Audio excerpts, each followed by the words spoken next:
Yes welcome back to my YouTube channel. It's me Venkatesh Chauhan. ఇంతకుముందు share చేసిన వీడియోకి related video actually లెంతీగా అవుతుందని నేను ఆ వీడియోని అక్కడికి స్టాప్ చేసేసాను. మై అమెజాన్ బెనిఫిట్స్ గురించి చెప్పి అండ్ అందులో నేను 2 పాయింట్స్ చెప్పడం మర్చిపోయా అమెజాన్ బెనిఫిట్స్ గురించి. ఈ వీడియోలో అయితే మనం పర్టికులర్గా ఓటీ రిలేటెడ్ ఇన్ఫర్మేషన్ ఏంది వాటి గురించి తెలుసుకుందాం. దానికంటే ముందు ఆ 2 పాయింట్స్ అనేవి నేను యాడ్ చేసేస్తాను. ఇఫ్ ఇన్ కేస్ మీరు ఇదే వీడియో ఫస్ట్ టైం చూస్తున్నట్లయితే దీనికంటే ముందు నేను ఒక వీడియో షేర్ చేశాను సేమ్ ఇదే. ఈరోజు అంటే 2 వీడియోస్ ఒకటే రోజున నేను రికార్డ్ అయితే చేశాను. బట్ కొంచెం టైం డ్యూరేషన్ తోటి నేను పోస్ట్ అయితే చేస్తున్నాను. ఎందుకంటే ఇఫ్ ఇన్ కేస్ నేను day by day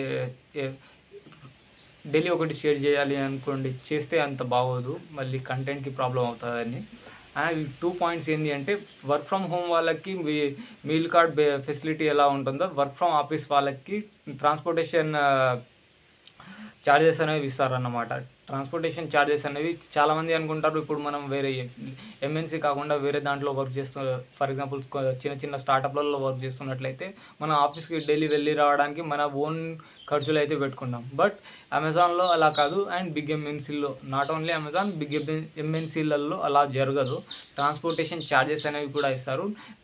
I don't know exact value, but మా ఫ్రెండ్ చెప్పింది మాత్రం 3,000 to 4,000 పర్ మంత్ అయితే ఇస్తారు ట్రాన్స్పోర్టేషన్ కోసం అని చెప్పడం అయితే జరిగింది. ట్రాన్స్పోర్టేషన్ ఛార్జెస్ అనేవి ఉంటాయి. అండ్ దాంతోపాటు వర్క్ ఫ్రమ్ హోమ్ చేస్తున్న వాళ్ళకి మాత్రం వైఫై ఛార్జెస్ అనేవి స్పెషల్గా ఏమి ఇవ్వరు, సపరేట్గా ఏమి ఇవ్వరు. అవి మన ప్యాకేజ్లో ఇంక్లూడ్ అయి ఉంటాయి. మన ప్యాకేజ్లో ఇంక్లూడ్ అయ్యి ఇస్తారు. చాలామంది దానికి రిలేటెడ్గా కూడా కామెంట్ చేశారు, మనకు వైఫై బిల్ మనం పెట్టే వాళ్ళు ఇస్తారా లేదు, దోస్ కైండ్ ఆఫ్ స్టఫ్. ఇవైతే 2 పాయింట్స్ అందులో యాడ్ చేసుకోండి. అండ్ రైట్ నౌ మనం ఇప్పుడు ఓటీ గురించి మాట్లాడుకుందాం. ఓటీ అంటే లైక్ ఓవర్ టైం అన్నమాట. మన షిఫ్ట్ అంటే, ఫర్ ఎగ్జాంపుల్ నా షిఫ్ట్ వచ్చేసి మార్నింగ్ 7 నుంచి ఈవినింగ్ 4 o'clock కాబట్టి మనం మన షిఫ్ట్ కాకుండా ఎక్స్ట్రా వర్క్ ఏమైనా చేస్తే ఆ ఎక్స్ట్రా వర్క్ చేసిన దానికి మనకు పే చేయడం అయితే జరుగుతుంది. ఫర్ ఎగ్జాంపుల్ మన షిఫ్ట్ వచ్చేసి 9 hours షిఫ్ట్ కాబట్టి 9 hours మీరు 900 పర్ డే మీకు 900 వస్తుంది అనుకోండి. అన్నప్పుడు 1 hourకి 100 rupees కాబట్టి if in case me daily shift OT time వచ్చేసి 2 hours చేస్తే pre shift or post shift అనేది ఉంటుంది. ప్రీ షిఫ్ట్ అయినా చేయొచ్చు, పోస్ట్ షిఫ్ట్ అయినా చేయొచ్చు. ప్రీ అంటే మన షిఫ్ట్ స్టార్ట్ చేసే దానికంటే ముందు, పోస్ట్ షిఫ్ట్ అంటే మన షిఫ్ట్ ఎండ్ అయిన తర్వాత మనం ఓటీ చేయాలి. అలా 2 ఆప్షన్స్ అనేవి ఉంటాయి. అప్పుడు మనం ఆ 1 hour or 2 hour depends on that business need. ఆ టైంలో, ఆ పర్టికులర్ టైంలో వాళ్ళ బిజినెస్ నీడ్కి తగ్గట్టుగా ఓటీ ఆప్షన్ ఉంటుంది కాబట్టి మనం అప్పుడు 1 hour or 2 hour అనేది డిసైడ్ చేసుకొని అప్లై చేసుకొని చేయొచ్చు. ఇందాక చెప్పినట్లు పర్ డే 900 మీకు వస్తుంది అని అనుకుంటే పర్ అవర్ 100 rupees. మీరు డైలీ 2 hours ఎక్స్ట్రా వర్క్ చేసినట్లయితే మీకు 200 ఎక్స్ట్రాగా యాడ్ అవుతుంది అన్నమాట. అండ్ నేను పర్సనల్గా చెప్తాను ఏంటి అంటే, ఓటీ లాంటివి చేయడం అయితే బెటర్. సమ్ టైమ్స్ నేను ఇంతకుముందు నా కొన్ని షార్ట్ వీడియోస్ అనేవి షేర్ చేశాను కదా, అందులో చెప్తాను నేను అనవసరంగా ఓటీ అప్లై చేసుకున్నా అని. బట్ నా రోల్కి అది నేను ఓటీ అనవసరంగా అప్లై చేసుకున్నా అనే థాట్ అనేది ఉంటుంది.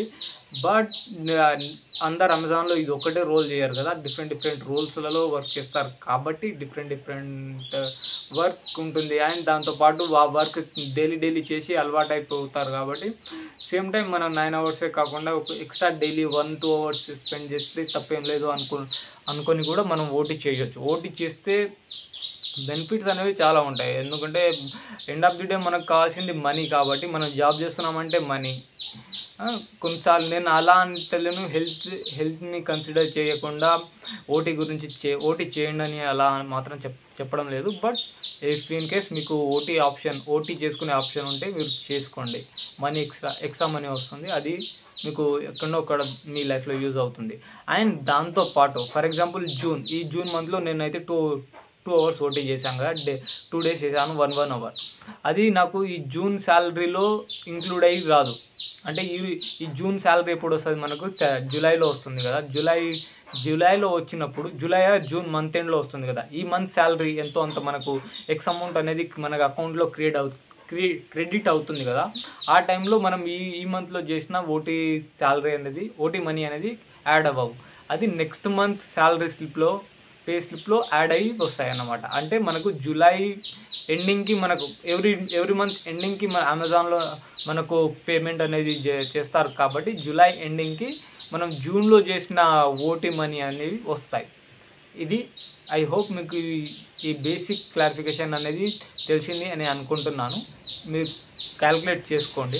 అండ్ సమ్టైమ్స్ కొంచెం బ్యాక్గ్రౌండ్ నాయిస్ అనేది ఇగ్నోర్ చేయండి. అక్కడ కోడి పిల్లలు ఉన్నాయి బయట, గాలి అయితే గాలి అంటే ఇంకేం చెప్పక్కర్లేదు, చాలా అంటే చాలా ఉంది. మేబీ నా ప్రీవియస్ వీడియోస్ చూసిన వాళ్ళకి అర్థమై ఉండొచ్చు నేను ఎలాంటి ప్లేస్లో ఉండే వీడియోస్ రికార్డ్ చేస్తూ ఉంటా అనేది. అండ్ ఇది వచ్చేసి ఫస్ట్ వన్ ఓటీ రిలేటెడ్ చెప్పేశాను కదా. అండ్ సెకండ్ పాయింట్ వచ్చేసి ఆప్షనల్ డేస్ అంటే మీన్స్ లైక్ ఇప్పుడు మనకు కొన్ని డేస్ అనేవి ఇయర్ మొత్తం మంత్ మొత్తం మనకు వర్క్ చేయాల్సి అనేది ఏమి ఉండదు. కొన్ని ఫెస్టివల్స్ ఉంటాయి, కొన్ని గవర్నమెంట్ హాలిడేస్ ఉంటాయి. లైక్ ఇప్పుడు లాస్ట్ మంత్ ఈ మంత్ బక్రీద్ జూన్లో బక్రీద్ ఫెస్టివల్ కాబట్టి ఆ రోజు మనం ఇఫ్ ఇన్ కేస్ మన షిఫ్ట్ ఉన్నా లేకున్నా ఆ రోజు మనకు ఫర్ ఎగ్జాంపుల్ ఈ జూన్ మంత్లో 7th నాడు బక్రీద్ అనేది ఉంది కాబట్టి ఆ రోజు నా షిఫ్ట్ అనేది షిఫ్ట్ ఉన్నప్పుడు మేబీ నేను లీవ్ తీసుకొని ఉంటే ఆప్షనల్ లీవ్ అని నేను తీసుకున్నా, ఆ రోజు నేను వర్క్ చేసినా చేయకపోయినా నాకు నా రెగ్యులర్ శాలరీ అనేది వస్తుంది. బట్ ఆ రోజు ఎక్స్ట్రాగా నేను ఆప్షనల్ డేని అప్లై చేసుకున్నా అనుకోండి, ఆప్షనల్ వర్క్ డేని కూడా అంటే నేను ఫెస్టివల్ రోజున కూడా నేను వర్క్ చేస్తున్నా అని అప్లై చేసుకుంటే మనకు ఎక్స్ట్రా పే అనేది ఇవ్వడం అయితే జరుగుతుంది. ఫర్ ఎగ్జాంపుల్ పర్ డే మనకు 900 అనుకోండి, ఆ పర్టికులర్ రోజు మనకు 900 × 2 అంటే 1800 క్రెడిట్ అవుతాయి అన్నమాట. ఇలా మనకు మంత్లీ అని చెప్పలేను, బట్ కొన్ని స్పెషల్ డేస్ అనేవి ఉంటాయి కదా మన క్యాలెండర్లో. అవి మీరు మీ అమెజాన్ పోర్టాల్లో చూసుకోండి, A to Z అనే పోర్టాల్లో అక్కడ కొన్ని ఆప్షన్స్లో ఉంటాయి కదా, రిక్వెస్ట్ టైమ్ ఆఫ్ అనే దాంట్లో అక్కడ కొన్ని మేబీ మీరు if in case Amazon employee అయితే మీకు తెలిసి ఉంటుంది. ఇఫ్ ఇన్ కేస్ మీరు కొత్తగా అమెజాన్ జాబ్స్ కోసం ట్రై చేస్తున్న వాళ్ళైతే మీకు యాక్సెస్ వచ్చిన తర్వాత చూసుకోండి, మీకు అర్థమవుతుంది. అందులో ప్రతి దగ్గర డీటెయిల్గా మెన్షన్ చేసి ఉంటుంది ఏ రోజున ఆప్షనల్ హాలిడే ఉంది, ఏ రోజున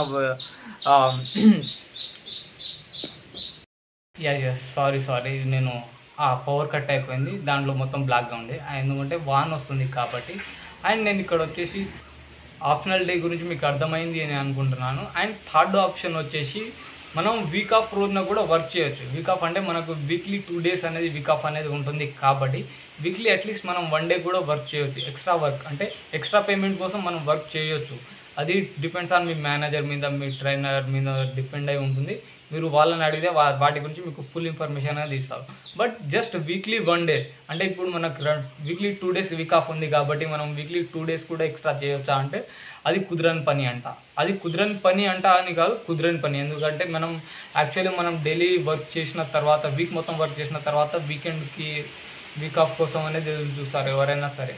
ఎంత తోపు ఎంప్లాయ్ అయినా సరే జస్ట్ నార్మల్గా వన్ డే అయినా జస్ట్ బాడీకి రిలాక్స్ అనేది కావాలి కాబట్టి అలా చూస్తారు. అందుకోసం మీరు వీక్లీ 1 day కూడా ఎక్స్ట్రాగా వర్క్ చేసుకోవచ్చు ఇఫ్ ఇన్ కేస్ మీకు ఎక్స్ట్రా పేమెంట్ కావాలి అని అంటే. ఐ హోప్ మీకు ఓటీ గురించి తెలిసింది అని నేను అనుకుంటున్నాను. ఎంతో అంత మీకు తెలిస్తే మాత్రం కింద కామెంట్ అయితే చేయండి. కాదు మీకు ఎంత ఇన్ఫర్మేషన్ కొత్తగా తెలిస్తే లైక్ చేయండి, కొత్తగా చూస్తున్నట్లయితే సబ్స్క్రైబ్ చేసుకోండి. ఏమైనా డౌట్ ఉంటే కింద కామెంట్ చేయండి. కామెంట్ కూడా నేను ఇంతకుముందు వీడియోలో చెప్పినట్టే ఆ పద్ధతిలోనే నేను రిప్లై ఇస్తాను.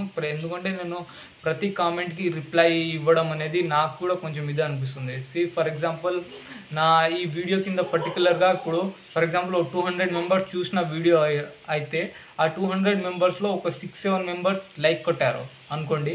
ఆ 6-7 members లైక్ కొట్టిన వాళ్ళకు అండ్ ఒక 20 members డౌట్స్ కామెంట్ అడిగారు. ఆ 20 members కూడా ఒక చిన్న లైక్ కొడితే అది ఇంకా కొంచెం ముందరికి వెళ్ళడానికి పాసిబిలిటీస్ ఉంటాయి కదా. అలా చేయరు, కామెంట్స్ మాత్రం చేస్తారు. కామెంట్స్ వాళ్ళ రిప్లై ఇస్తే మళ్ళీ సేమ్ క్వశ్చన్స్కి మళ్ళీ రిప్లై ఇవ్వాల్సి వస్తుంది. అండ్ దాంతోపాటు ఇఫ్ ఇన్ కేస్ రిప్లై ఇవ్వకపోతే మీరు వీడియోలో అలా చెప్పారు కానీ మీరు రిప్లై ఇస్తలేరు అని ఇన్స్టాగ్రామ్లో పర్సనల్గా అలా చేస్తున్నారు. జస్ట్ కామెంట్ చేసే ముందు ఒకసారి థింక్ చేయండి. మీకు వచ్చిన డౌట్ ఇఫ్ ఇన్ కేస్ మీకంటే ముందు ఎవరికైనా వచ్చి ఉండొచ్చు, ఆర్ మేబీ మీరు ఒకసారి ఆ కామెంట్ సెషన్ అనేది మేబీ 10-15 కామెంట్స్ ఉంటాయి కదా, 2-3 minutes అవుతుంది. ఆ 2-3 minutes ఆ కామెంట్స్ అనేది చదవండి. అవి చూసిన తర్వాత రిప్లైస్ చూసిన తర్వాత మీ డౌట్ ఏమైనా క్లియర్ అయితే ఓకే, కాకపోతే అప్పుడు కామెంట్ చేయండి. అప్పుడు మీరు కామెంట్ చేసినట్లయితే అది కూడా కంపేర్ టు అది కొత్త కామెంట్ అని, అంటే కొత్తగా వచ్చిన క్వశ్చన్ అని నాకు అనిపిస్తే నేను దానికి పర్టికులర్గా రిప్లై అనేది ఇస్తాను. మ్యాక్స్ టు మ్యాక్స్ నా దగ్గర నుంచి ఇన్ఫర్మేషన్ ఎంత షేర్ చేయగలనో అంత నేను షేర్ చేయాలని డిసైడ్ అయ్యాను. కాబట్టి ఈ వీడియోస్, ఈ సిరీస్, అమెజాన్ రిలేటెడ్ థింగ్స్ అనేవి చేస్తున్నాను. దీన్ని మాత్రం అడ్వాంటేజ్గా తీసుకోకండి. జస్ట్ అడ్వాంటేజ్గా అంటే మీన్స్ ఇందాక చెప్పినట్టే వేరే వాళ్ళు అడిగిన దాన్ని మళ్ళీ అడగడం. మీరు కామెంట్ చేయాలనేది అక్కడ ఇంపార్టెంట్ కాదు, మీ డౌట్ క్లియర్ కావడం అనేది ఇంపార్టెంట్. ఇప్పుడు ఏ అనే పర్సన్ సేమ్ క్వశ్చన్ అడిగి బి అనే పర్సన్ కూడా సేమ్ క్వశ్చన్ అడిగితే ఏ అనే క్వశ్చన్కి ఏ అనే పర్సన్కి నేను రిప్లై ఇస్తే బి అనే అతనికి ఉన్న డౌట్ కూడా క్లియర్ అవుతుంది కదా. మళ్ళీ అతనికి నేను రిప్లై ఇవ్వడం అనేది అతను ఆ కామెంట్ రాయడానికి అతనికి టైం వేస్ట్, మళ్ళీ అతనికి రిప్లై రావడానికి నాకు టైం వేస్ట్. ఐ హోప్ మీకు అర్థమయ్యింది అని అనుకుంటున్నాను. అంతో ఇంత. ఇంకా నన్ను పర్సనల్గా కాంటాక్ట్ కావాలంటే డిస్క్రిప్షన్లో కొన్ని లింక్స్ అనేవి ఉంటాయి. టెలిగ్రామ్ గ్రూప్ అనేది ఉంది, ఇన్స్టాగ్రామ్ ఉంది, అండ్ నా ఈమెయిల్ ఐడి ఉంది. వాటి ద్వారా మీరు నన్ను కనెక్ట్ అవ్వచ్చు. By by.